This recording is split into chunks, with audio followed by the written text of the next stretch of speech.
is the mysterious traveler, inviting you to join me on another journey into the realm of strange and the terrifying. I hope you will enjoy the trip, and it will thrill you a little and chill you a little. So settle back, get a good grip on your nerves, and be comfortable. If you can. Where are we going? Well, we're going to join Walter Cabot as he takes a little excursion into crime. I call the story Murder Goes Free.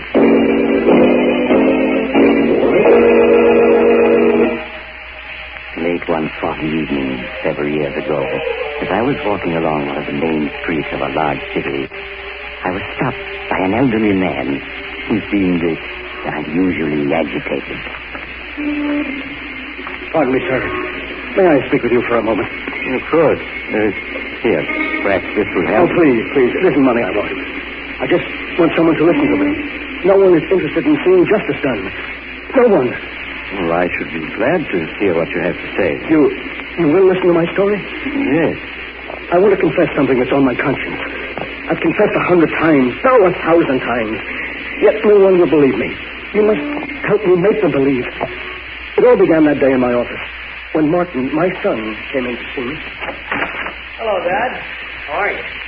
Oh, Martin, I'm glad you're here. I want to talk to you. Oh? Sounds as if I've done something you don't approve of, Dad. Did you read the gossip column in this morning's Daily Ledger? Oh, that. Why haven't you told me about this woman, Diana Winters? Well, I'm sorry, Dad. I just didn't think it was important. You've always told me about your other friends. Are you ashamed of Diana Winters? No, of course not. Why should I be?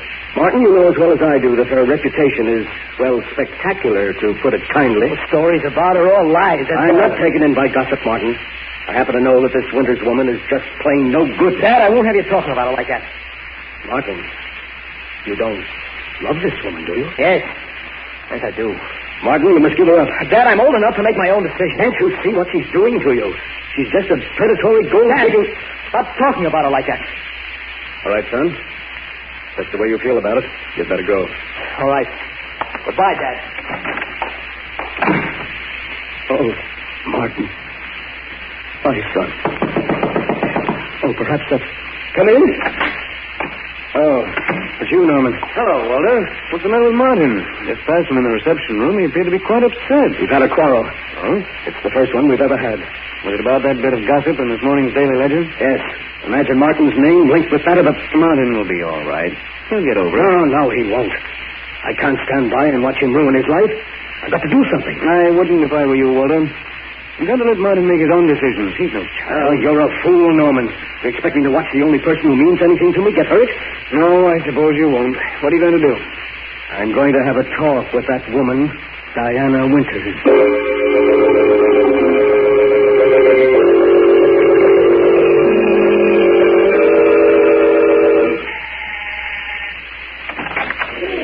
Hello.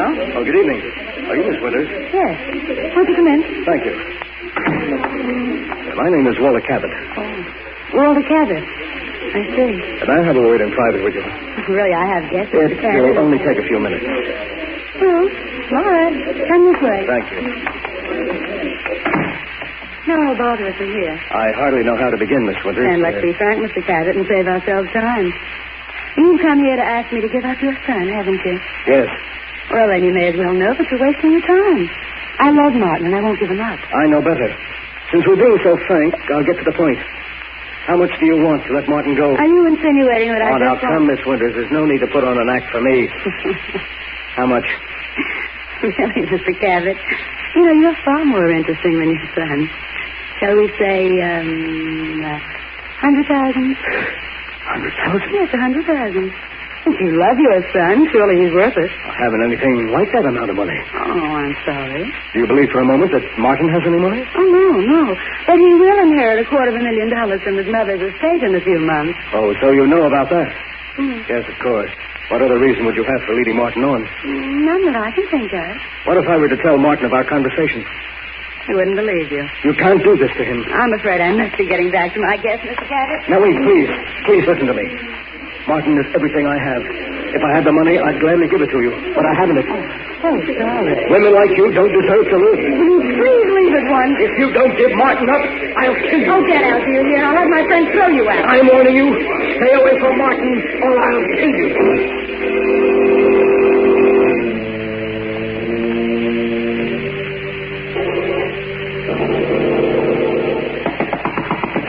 Come in.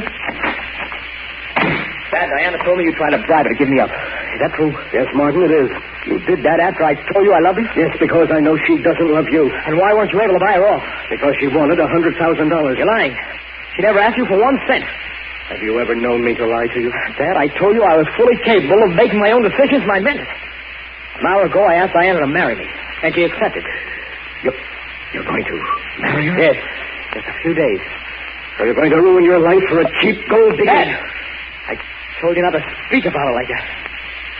If you feel differently, Diana and I will be happy to see you. Get out. Get out, do you hear? All right, I will. After all these years, and everything I've tried to do for him. Well, Walter, were you able to do anything? No. I'm not going to let him ruin his life, do you hear? But what can you do? If there's no bride, there can be no wedding. If there's no bride? Walter, you don't mean you... Why not? You think of anyone who deserves less to live? You're mad. For years, my hobby has been the study of famous murders. I've studied hundreds of cases closely. In each case, I was able to pick out the flaw that prevented it from being a perfect crime. And then one day, I began to work out a perfect crime for myself. Walter, what are you saying? I was merely doing it for fun, just as some men do crossword puzzles. But, Norman, I did hit upon a way to commit a perfect murder. And now I have a motive. You must stop talking like that, Walter. There's no such thing as a perfect crime. You're wrong, Norman. And I'm going to prove it. Walter, can't you see that what you want to do is insane? It's far better that Martin marry that woman than for you to become a murderer. No. If Martin were to marry that woman, it would be the end for both of us. At least this way I can be certain that his life won't be ruined. And that's all that counts. As for the police, Norman, they'll never catch me. Never.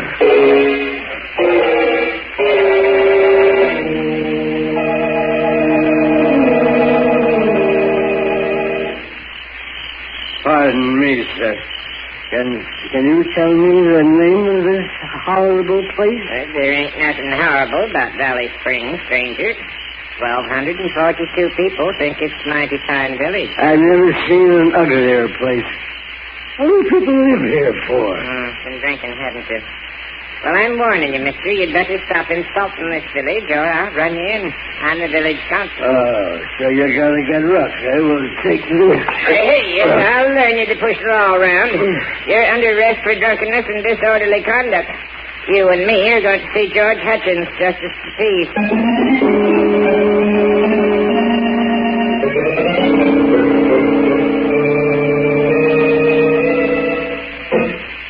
And after insulting our village half a dozen times, Your Honor, he attempted to attack me. And that's when I arrested him. Did right, Pete. What you got to say to the charges, Mr. What's your name? You're not going to tell it. He sure had a jug full, Your Honor. Charge is drunkenness, disorderly conduct. How do you plead, stranger? Guilty, Your Honor, guilty. Yeah. Well, stranger, seeing you admit your guilt, I'll only fine you $20. What if I don't want to pay? Well, I'm afraid in that case you just spend the night in cash. I won't be intimidated. I'm not going to pay my fine, and you can't make me. Oh, dear. Pete, looks like you'll have to lock 'em up tonight. Take 'em away.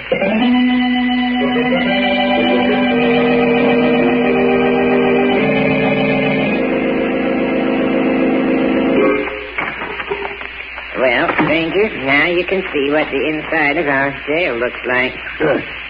It still ain't too late to pay your fine. Don't you want to pay it and sleep in a nice, soft bed? No, I like it here. Which of the two cells is mine? Well, you take the one on the right. I'll sleep in the other. I got to guard you. Go ahead, get in so I can lock the door. Just as you say, Constable. Now, I don't want to hear anything out here till morning. I'll have no trouble sleeping in here without you bothering me. I'll be so quiet, Constable, you won't even know I'm here. Sweet dreams.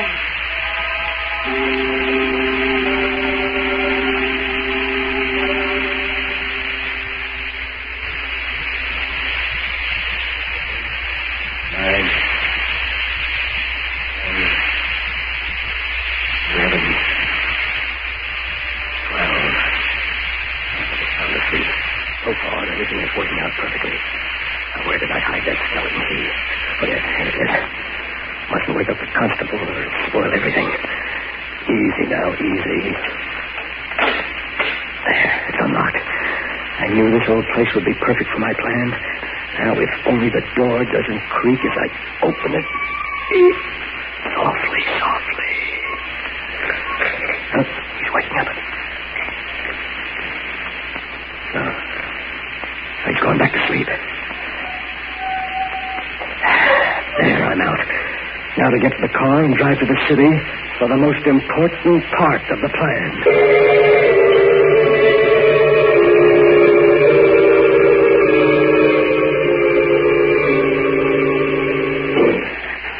Who's there? Who's there? Perhaps if I turn on the lights, Miss Winters. You. Yes, Martin's father. What do you mean by breaking into my apartment? What do you want? What do I want? You remember what I said to you the other night? Oh, what you said? Oh, no, I'll refresh your memory. I said I'd kill you if you didn't give Martin up. You wouldn't dare. Oh, but I would. Oh, my friend said you threatened me. You get the chair. I don't think I will, Miss Winters. Why are you looking at me like that? You're just trying to frighten me, aren't you? I tried to reason with you, but you wouldn't listen. You should have. No, you can't kill me. Stay away from me. Stay away from me. You hear? It's no use trying the door. I locked it when I came in, and I have the key. Please listen to me. I'll do anything you want. I'll give Martin up. I'll go away. You had your chance. You wouldn't take it. No. Don't get away. Don't touch me. I'm free.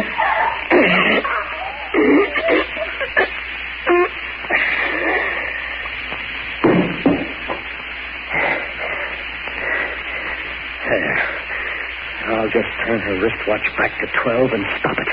The exact time I was being arrested in Valley Spring, and my son is free. Free.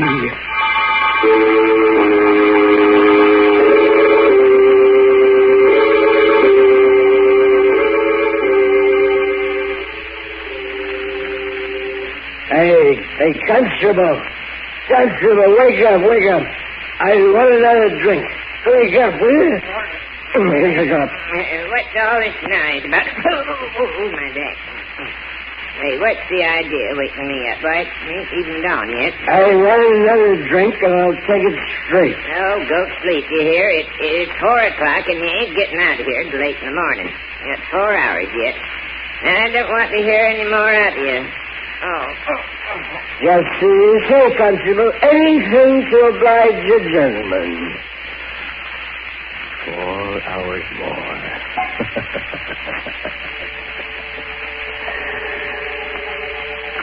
Good. Now I've established the fact that the constable spoke to me at 4 o'clock in the morning in my cell, and that I was very drunk. Oh, the perfect crime. Everything's worked out exactly as I planned. The police would never be able to prove a thing. In a few months, the murder will just be a thing of the past. And Martin and I will once more be as close as ever.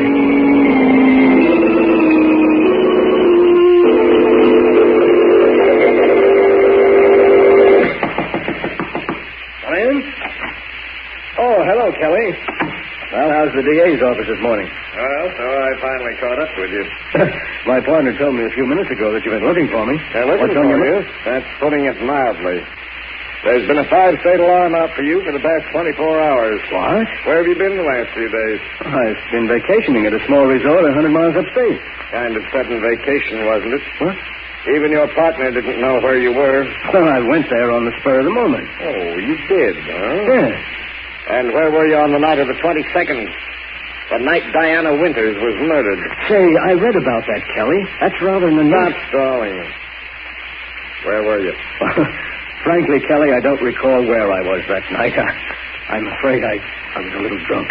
You're going to have to do better than that for the DA. Oh? Well, I'm afraid I won't be able to. I really can't remember where I was that night. Cabot, I think you're going to wind up in a place you're not going to like. In the chair.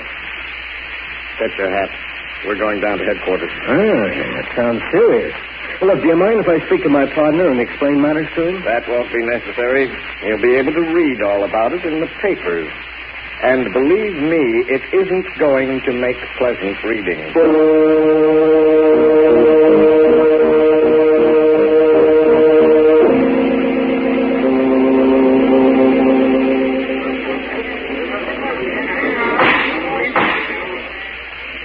A dozen witnesses have testified that the defendant, Walter Cabot, threatened to kill Diana Winters.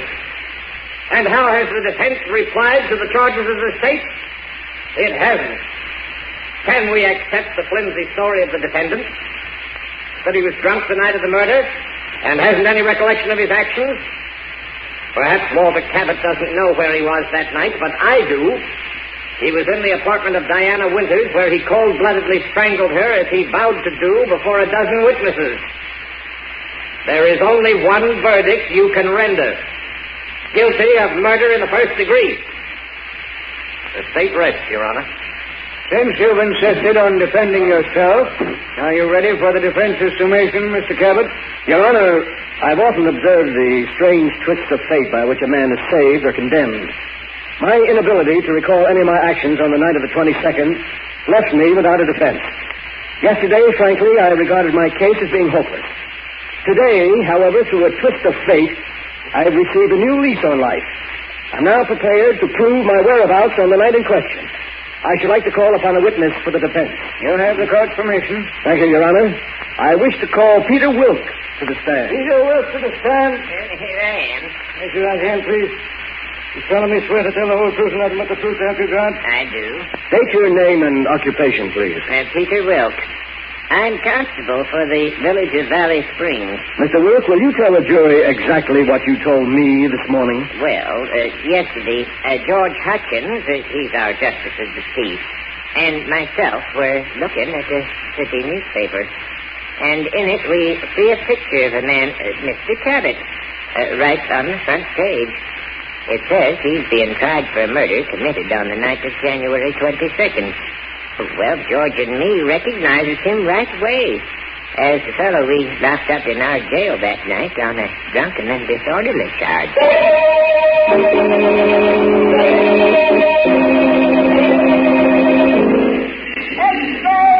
Extra get to read in papers.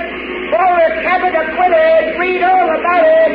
Read all about it.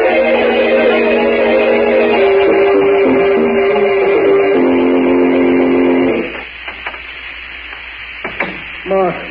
Hello, Dad. How are you, son?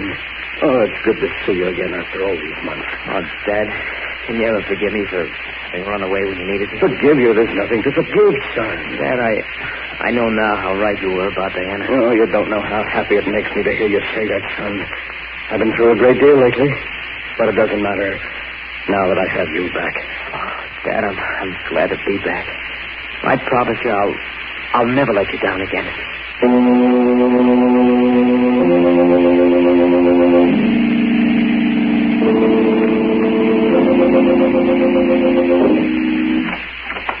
Oh, hello, Kelly. Come in, have a seat. It's been quite some time since I've seen you. Yes. Last time you were here, you put the cuffs on me for the Winters murder. Well, mistakes will happen. Anything on your mind, Kelly? No, nothing special. Just friendly call. Oh. Well, thanks for dropping in, Kelly. Oh, by the way, have you seen the latest edition? I know. Anything of interest happen? Yeah, you might find it interesting. It could mean a client for you. Oh, really? What's happened? Well, here's the late paper. Read it for yourself. Oh, thanks. New suspect held for Winters' murder. Oh, no. Oh, it can't be. Why not? If you didn't kill Diana Winters, someone did. And we've got that someone down at headquarters. But you must be mistaken. What evidence have you got? Evidence? Yes. Oh, well, we can prove the guy we've got was at Diana Winters' apartment that night. What's that? That he was seen leaving just after midnight, after a whale of a quarrel with her. Quarrel? What about? Oh, usual thing. We both know what Diana was. Two-timing gold digger. Yes, of course. She had plenty other boyfriends than your sons. Only none of them knew about the others. But that night, the guy who killed her found out a few things about her and bumped her off. No. I don't believe it. I told you he left right after midnight, didn't I? That's right. Well, her watch was found on the floor where she dropped it during that fatal struggle. Stopped just at 12. And that watch is going to hang the guy. We may have been wrong in your case, but this time we have the right man, and we'll make it stick. Even though the evidence is circumstantial. Well, I'd better be running along. Good night. Good night. Keep the paper. You might want to read the whole story. New suspect held for Winter's murder. District attorney uncovers apparently conclusive evidence of guilt. That can't be. I had it planned perfectly so that no one could be held for it. There's no such thing as a perfect crime, Walter. The murderer always overlooks something. No such thing as the perfect crime. Murderer always overlooks something. Norman said that. But I knew better. And now an innocent man has been arrested for my crime. Whoever he is, he's innocent. I must save him. Yes. I can't let him die.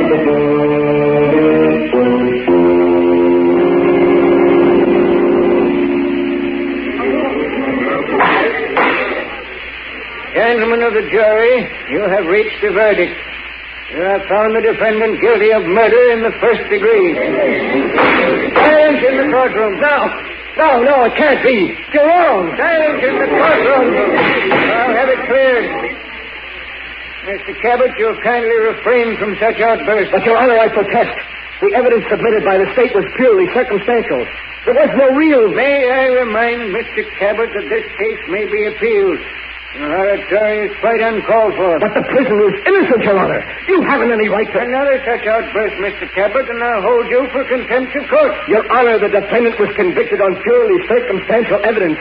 But I have positive proof of his innocence. Why did you wait until after the jury rendered a verdict to make this statement? I hoped, Your Honor, that the defendant would be acquitted and I wouldn't have to reveal my proof of his innocence, but I would like to do so now. Yeah, this is highly irregular, Mr. Cabot. But since the jury has already rendered its verdict and cannot be influenced, you may proceed. Thank you, Your Honor. I know for a certainty that the defendant is not guilty of the murder of Diana Withers. For it was I who committed the crime. In the courtroom. Mr. Cabot, you say you confessed the murder of Diana Winters? Yes, Your Honor. I and I alone am responsible for her death. You must believe me. Mr. Cabot, only 3 months ago you were acquitted of the murder of Diana Winters. You well know that a man may be tried only once for a crime. This confession now can do you no harm. The court sees your confession as being motivated only by your desire to see the defendant go free. No, Your Honor, that isn't true. I did murder Diana Winters. Then I broke her watch, and I set it back to 12 o'clock. You must believe me, you must. Bailiff, have Mr. Cabot escorted from this courtroom. Prisoner will remain in his cell. No, wait, Your Honor. Listen to me. He isn't guilty. I am.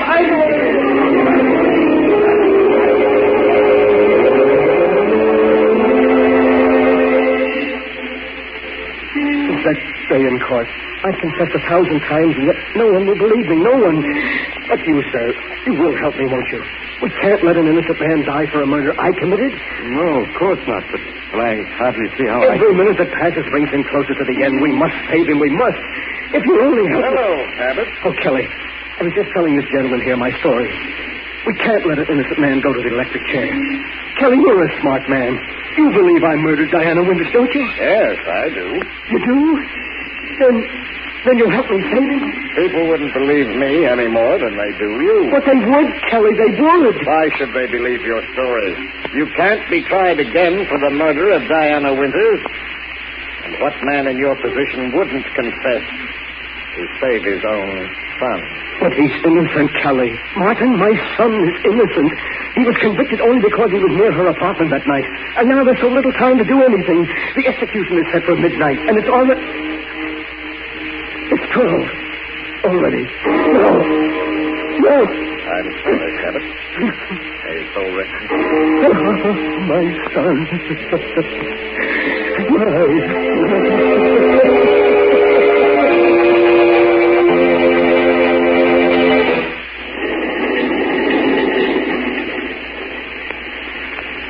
This is the mysterious traveler again.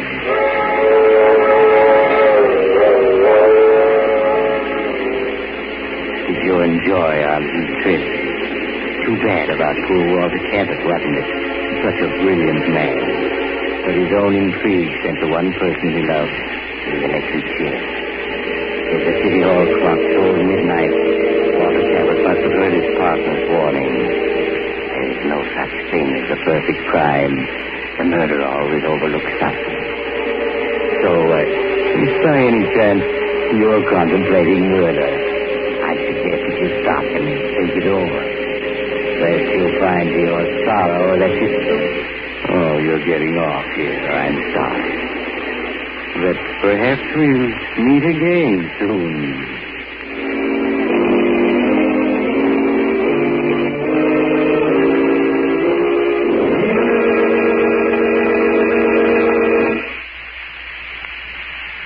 You have just heard Chapter 67, the final chapter of this series of The Mysterious Traveler, Tales of the Strange and Terrifying. In tonight's story, Murder Goes Free, Ed Latimer played Walter Cabot, Tony Barrett played Martin, and Irene Winston played Diana. The Mysterious Traveler is written by Bob Arthur and David Cogan, and original music is played by Henry Silverne. The entire production is under the direction of Jock McGregor.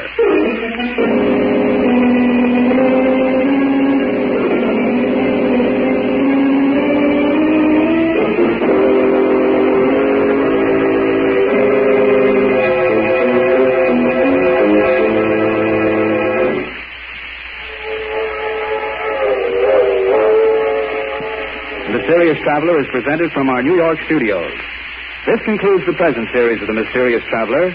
Next Saturday evening at 9:30 Eastern Wartime over most of these stations, Mutual will present a new program, radio's first nationwide audience participation mystery series. It's called Calling All Detectives. We invite you to be with us for Calling All Detectives next Saturday night at 9:30 Eastern Wartime. This is the Mutual Broadcasting System.